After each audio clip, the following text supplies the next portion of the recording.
আমাদের কাছে দুটি অপশনই আছে। হ্যাঁ, আমাদের কাছে দুটি অপশনই আছে। প্রথম অপশনটি হচ্ছে যে আমরা আমাদের আগামী ২-৩ বছর এনজয় করে বাকি জীবনটাকে বাজেভাবে অতিবাহিত করি। আর দ্বিতীয় অপশনটি হচ্ছে যে আমরা আমাদের আগামী ২-৩ বছর একটু কষ্ট করে, একটু পরিশ্রম করে, একটু মেহনত করে, একটু সময়ের গুরুত্ব বুঝে সেটাকে ব্যবহার করে আগামী জীবনটাকে সুন্দরভাবে অতিবাহিত করি। তবে হ্যাঁ, কোন অপশনটিকে আমরা চুজ করব, কোন অপশনটিকে আমরা গ্রহণ করব, আমরা অ্যাকসেপ্ট করব, সেই স্বাধীনতাও আমাদের কাছে আছে। আমরা চাইলে আমাদের জন্য খারাপ জিনিসটাকেও আমরা অ্যাকসেপ্ট করতে পারি, কিন্তু সেটা করে আল্টিমেট কোনো লাভ হবে কিনা আমার জানা নেই। তবে তোমাকে একটা কথা বলি, পৃথিবীতে কেউ তোমাকে জায়গা করে দেবে, পৃথিবীতে কেউ তোমার লড়াইটা লড়বে যেন এমন কোনো আশা রেখো না। একটা কথা মনে রেখো, সমাজ এমন, এখানে তুমি যখন ব্যর্থ তখন তোমাকে নিয়ে সমালোচনা হবে, তোমাকে নিয়ে আলোচনা হবে, নিন্দা হবে, আর তুমি যখন সফল তখন তোমাকে নিয়ে হিংসা হবে। মানুষের কাছ থেকে বেশি আশা রেখো না। যত বেশি আশা রাখবে তত বেশি নিরাশ হবার সম্ভাবনা বৃদ্ধি পাবে, তত বেশি কষ্ট পাবার সম্ভাবনা বৃদ্ধি পাবে। তুমি যদি তোমার জীবনটাকে পরিবর্তন করতে পারো না, তাহলেও তোমাকে নিয়ে হিংসা হবে, কিন্তু তাদের ওই হিংসা তোমাকে আরও বেশি ওপরে উঠতে সাহায্য করবে। আমি তো বলবো নিজের পরিবারের দিকে তাকাও, নিজের মা বাবার দিকে তাকাও, এর থেকে বড় মোটিভেশন কিছু হতে পারে না। তারা কোন পরিস্থিতিতে আছে, তোমার তো একটা স্বপ্ন আছে যে নিজের বাবা মাকে, নিজের পরিবারের মানুষজন, নিজের আপনজন, যারা তোমার সত্যি আপনজন, সত্যি শুভাকাঙ্ক্ষী, যারা চায়, যারা তোমার খুশিতে খুশি হয়। তুমি তো চাও যে তারা ভালো থাকুক, তাদের মুখে হাসি ফুটুক। তাহলে কেন নিজের ওপরে কাজ করবে না? কেন নিজকে সময় দেবে না? কেন সময়কে গুরুত্ব দেবে না? তুমি জানো না তোমার জীবনের সবথেকে গুরুত্বপূর্ণ জিনিস কি? সফলতা তো তুমি পেতে চাও, কিন্তু সময়কে কেন হেলায় হারাও? সফলতা পাওয়ার জন্যে সবথেকে বড় হাতিয়ার যেটা আছে সেটা হচ্ছে সময়। সময়কে গুরুত্ব দাও, সময়কে কাজে লাগাও, ভালোভাবে নিজের কাজে মন দাও। জীবনে একটা স্বপ্ন রাখো এবং সেই স্বপ্ন পূরণের জন্যে যা যা করা উচিত সেটা করো। নিজেকে বোঝাও, খারাপ জিনিস থেকে দূরে থাকো, সময়ের অপচয় করে এমন বন্ধুবান্ধব ত্যাগ করো। যেখানে গেলে তোমার মধ্যে ইমপ্রুভমেন্ট আসে সেখানে যাও। তোমার জন্যে উপযুক্ত, তোমার জন্যে সুটেবল পরিবেশ চুজ করো। দেন মেহনতে লেগে পড়ো। দেন ২-৩ বছর নিজেকে দাও, নিজেকে সময় দাও। এই ২-৩ বছর তোমার ভবিষ্যৎকে ব্যাখ্যা করবে, তোমার ভবিষ্যৎকে ফুটিয়ে তুলবে, তোমার আগামী জীবনগুলোকে সহজ করবে। দেখো, আজকের ফাঁকি তোমাকে কাল ভোগ করতেই হবে। যদি আজ তুমি মেহনত করো, ঠিক যেমন ফল পাবে, তেমনি আজ যদি তুমি ফাঁকি দাও, যদি সময়কে হেলায় হারাও, যদি সময়ের গুরুত্ব না বোঝো, তাহলে কাল তোমাকে সময়ের গুরুত্ব বুঝিয়ে দেবে। সত্যি বলছি, মানুষকে প্রত্যেকটা জিনিসের জন্য পে করতে হয়। যদি আজ সত্যি তুমি নিজের জীবনটাকে এমনভাবেই কাটাতে থাকো যে এমনভাবে কাটালে তোমার মধ্যে কোনো ইমপ্রুভমেন্ট আসে না, যেমনভাবে কাটালে তুমি যেন এই পৃথিবীতে কোনো মৃত ব্যক্তির মতো জীবনযাপন করো, তেমনভাবে যদি তুমি তোমার সময়, যদি তুমি তোমার জীবনকে অতিবাহিত করো, তাহলে তার জন্যে কি তোমাকে পে করতে হবে না?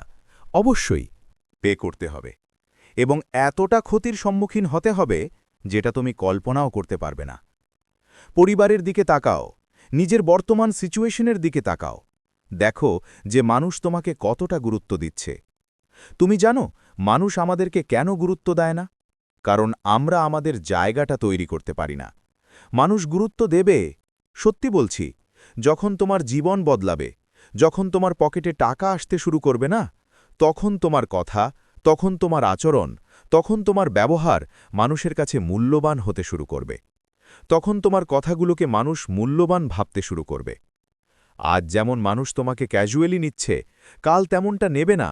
শুধু তোমার মধ্যে পরিবর্তন আনতে হবে। শুধু তোমাকে পৃথিবীর সামনে নিজেকে প্রমাণ করতে হবে যে ইয়েস, আই ক্যান, আমি পারব, আমি পারি, আমার দ্বারা সম্ভব, আমি যদি চাই অনেক কিছুই করতে পারি। এটা নিজের কাজের মাধ্যমে বাস্তবে ফুটিয়ে তুলতে হবে।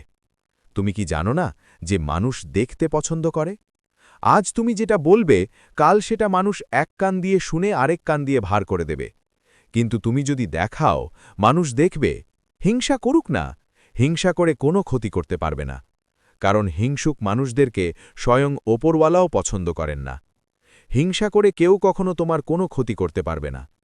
তুমি যদি চাও যে আমি মানুষের কাছ থেকে সম্মান অর্জন করব, তুমি যদি চাও যে যারা আমাকে গুরুত্ব দিচ্ছে না তাদের কাছে গুরুত্ব পাব, তুমি যদি চাও যে যারা ছেড়ে গিয়েছে তারা যেন এটা অনুভব করে যে আমি ভ্যালুয়েবল, আমি মূল্যহীন নই, তাহলে তুমি নিজের উপরে করে কাজ করো। এ পৃথিবী এমনই, এখানে যোগ্যতা দেখে সম্মান করা হয়, যোগ্যতা দেখে ক্ষমতা বিচার করা হয়। নিজেকে প্রশ্ন করো যেখানে আছো আর যেখানে পৌঁছাতে চাও, যে বর্তমান এবং নিজের ভবিষ্যতের স্বপ্নের মধ্যে কতটা গ্যাপ আছে নিজেকে প্রশ্ন করো, এবং সেই গ্যাপ পূরণের জন্য যেটা করা উচিত, যতটা করা উচিত, যেভাবে করা উচিত, যতটা পরিশ্রমের প্রয়োজন করো। পরিশ্রমের কোনো বিকল্প হয় না। তুমি তো তোমার সময়কে অপচয় করে দেখেছ, ২৪ ঘন্টা সময়টাকে তো অপচয় করে দেখেছ। এবার একবার নিজে কাজে লাগিয়ে দেখো না, একবার পরিশ্রম করে দেখো না। পরিশ্রম মানুষকে ধোঁকা দেয় না, বিশ্বাস করো। পরিশ্রমের মাধ্যমে হয়তোবা পরিশ্রম করার পরেও কখনো কখনো ব্যর্থতা আসে, কিন্তু পরিশ্রম আমাদেরকে ধোঁকা দেয় না। পরিশ্রম করার পরে যদি ব্যর্থতা আসে, সেই ব্যর্থতা আমাদেরকে শিখায় যে পরবর্তী সময়ে যাতে ব্যর্থতা না আসে সেটার জন্য কি করা উচিত। নিজের উপরে কাজ করো, গোপনে মেহনত করো, পরিশ্রম করো। আজ যেখানে আছো, কাল যেখানে পৌঁছতে চাও, সেটার মধ্যে একটা সংযোগ স্থাপন করো। তুমি তো জানো যে পরিশ্রমের কোনো বিকল্প নেই। তুমি তো জানো যে যখন কোনো মানুষ সফলতা পায় না, তখন তার সমাজে সম্মান নেই। সত্যি বলছি, এটা বাস্তব। আমরা হয়তোবা অ্যাকসেপ্ট করি না, আমাদের হয়তোবা মানতে অসুবিধা হয়, কিন্তু নিজের উপরে কাজ করাটা প্রয়োজন। যদি তুমি সম্মান চাও, যদি তুমি শ্রদ্ধা চাও, যদি তুমি ভালোবাসা চাও, যদি তুমি তোমার পরিবারের মুখে হাসি ফোটাতে চাও, যদি তুমি তোমার জীবনের সমস্যাগুলোকে কমাতে চাও, তাহলে কাজ করো, নিজের উপরে কাজ করো, অর্থ উপার্জন করো। অর্থের গুরুত্ব তখনই বোঝা যায় যখন পরিবারের মানুষ হসপিটালে ভর্তি হয়। টাকার গুরুত্ব তখনই বোঝা যায় যখন খুব আপন মানুষগুলো সরকারি হসপিটালে ভর্তি হয়ে অসহায়ের মতো দিন কাটায়, জীবন কাটায়। তুমি তো জানো সমাজের কি অবস্থা। তুমি তো জানো যে অর্থশীল মানুষ এবং অর্থহীন মানুষের মধ্যে কতটা ব্যবধান আছে। এর পরেও যদি তোমার মনে হয় যে সফলতা অর্জন করাটা প্রয়োজন নয়, এর পরেও যদি মনে হয় যে জীবনে পরিবর্তন আনাটা প্রয়োজন নয়, এর পরেও যদি তোমার মনে হয় যে আগামী ২-৩ বছরকে তুমি এইভাবেই হেলায় হারাবে, এইভাবেই সময়ের অপচয় করবে, ইনজয় নামক বাজে শব্দটাকে নিজের জীবনে প্রবেশ করিয়ে নিজ ভবিষ্যৎকে ধ্বংস করবে, যদি তোমার মনে হয় তাহলে তুমি এভাবেই জীবন কাটাতে পারো। যেভাবে জীবন কাটালে তোমার জীবনটা মৃত মানুষের মতো অতিবাহিত হয়। বোঝো, পরিস্থিতিকে বোঝো। এমনটা নয় যে তোমার দ্বারা সম্ভব নয়, অবশ্যই সম্ভব। শুধু নিজের উপরে বিশ্বাস রাখতে হবে, যেটা তুমি রাখো না। তুমি মনে করো যে তোমার দ্বারা হবে না, আর এটাই তোমার সবথেকে বড় নেগেটিভ, সবথেকে বড় ভ্রান্ত ধারণা। এমনটা নয় যে তোমার দ্বারা হবে না। যদি কেউ তোমাকে বলে যে তোমার দ্বারা হবে না, তারা তোমার বিষয়ে আদেও জানে না, তারা তোমার ক্ষমতা সম্বন্ধে আদেও জানে না। আমার তো মনে হয় তুমি নিজেও তোমার ক্ষমতা সম্বন্ধে জানো না। যদি ক্ষমতা সম্বন্ধে জানতে, তাহলে নিজের ওপরে সন্দেহ পড়তে না। সময় আছে, সুযোগ আছে, এটাকে কাজে লাগাতে হবে। কারণ সময় সুযোগ আমাদের জীবনে সব সময় আসবে না। এখন আছে, এটাকে কাজে লাগাও। দেখো, আমি জানি না তোমার বয়স কত, আমি জানি না তুমি জীবনের কোন পর্যায়ে দাঁড়িয়ে আছো, কিন্তু এটুকু জানি যে তোমার জীবনে কোনো স্বপ্ন তো আছে। জীবিত মানুষের জীবনে স্বপ্ন থাকবে। যদি স্বপ্নবিহীন মানুষ হয়ে থাকো, তাহলে পৃথিবীতে কেন আছো? স্বপ্ন দেখো। যদি স্বপ্ন নাও থেকে থাকে, স্বপ্ন দেখো যে আমার পরিবারের মানুষগুলোকে আমি ভালো রাখব। স্বপ্ন দেখো যে আমার পছন্দের জিনিসগুলোকে আমি অর্জন করব, হাসিল করব। স্বপ্ন দেখো যে আমি একটু ভালো জীবন কাটাব। যদি আমার পরিবারে কেউ অসুস্থ হয়, যেন ভবিষ্যতে তাদেরকে অসহায়ের মতো ঘুরতে না হয়। এমন চিন্তা ভাবনা রাখো এবং স্বপ্ন দেখো। স্বপ্ন দেখাটা প্রয়োজন, কারণ স্বপ্ন সত্যি হয়। সত্যি বলছি, মানুষ যেমনটা চিন্তা করে তেমনটা হয়ে যায়।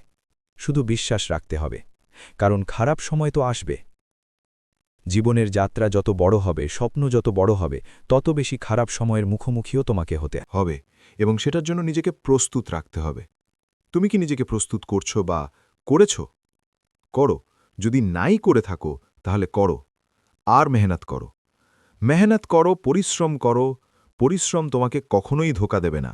উপরওয়ালা পরিশ্রমী ব্যক্তিদেরকেই অধিক পছন্দ করেন, এবং তিনি তাদেরকেই পুরস্কৃত করেন যারা চেষ্টা করেন। তুমি যদি চেষ্টা করো, তাহলে কেন তোমাকে পুরস্কৃত করবেন না? আর তোমার হাতে তো চেষ্টা আছে।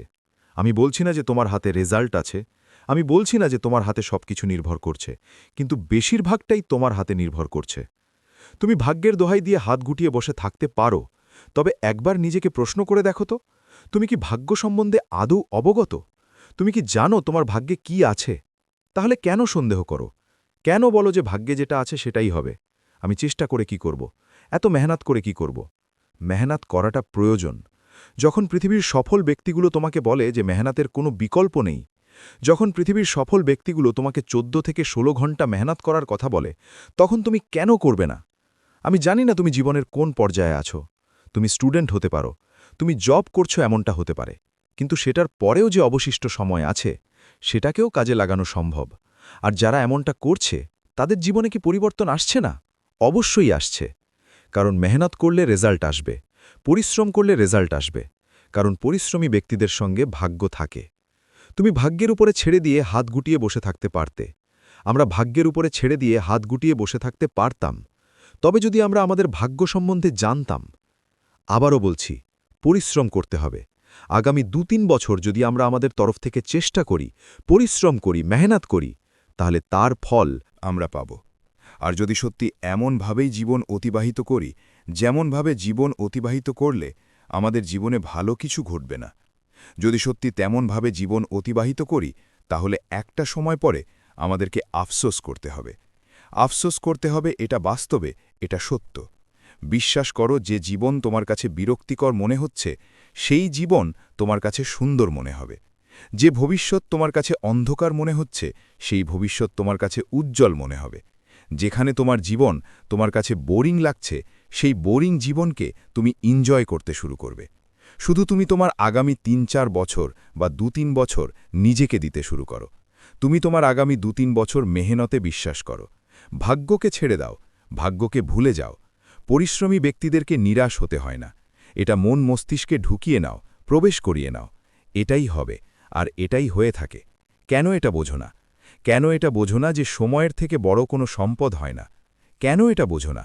যারা সময়ের গুরুত্ব দেয় তাদেরকে সময় কখনোই নিরাশ করে না পরিশ্রম করতে হবে বেশি না 2-3 বছর নিজেকে দিতে হবে 2-3 বছরে অনেক কিছু করা সম্ভব যদি তুমি প্রতিনিয়ত চেষ্টা করো এমনটা নয় যে 2 দিন করলাম একদিন বিশ্রাম নিলাম এমনটা নয় প্রতিনিয়ত চেষ্টা করতে হবে তুমি জানো না তোমার কতটা ক্ষমতা সত্যি বলছি তুমি যদি তোমার ক্ষমতা সম্বন্ধে অবগত হও না কখনোই নিজের উপরে সন্দেহ করবে না তুমি যে নিজের উপরে সন্দেহ করো এর একটাই কারণ তুমি তোমার ক্ষমতা সম্বন্ধে অবগত নও বিলিভ ইন ইয়োরসেলফ নিজেকে চেনো নিজেকে বোঝো নিজের উপরে বিশ্বাস রাখো তোমার দ্বারা সম্ভব যদি তুমি স্বপ্ন দেখো স্বপ্ন পূরণ হয় যদি তুমি চেষ্টা করো আর এটাই তোমার জন্য সঠিক সময় এখন থেকেই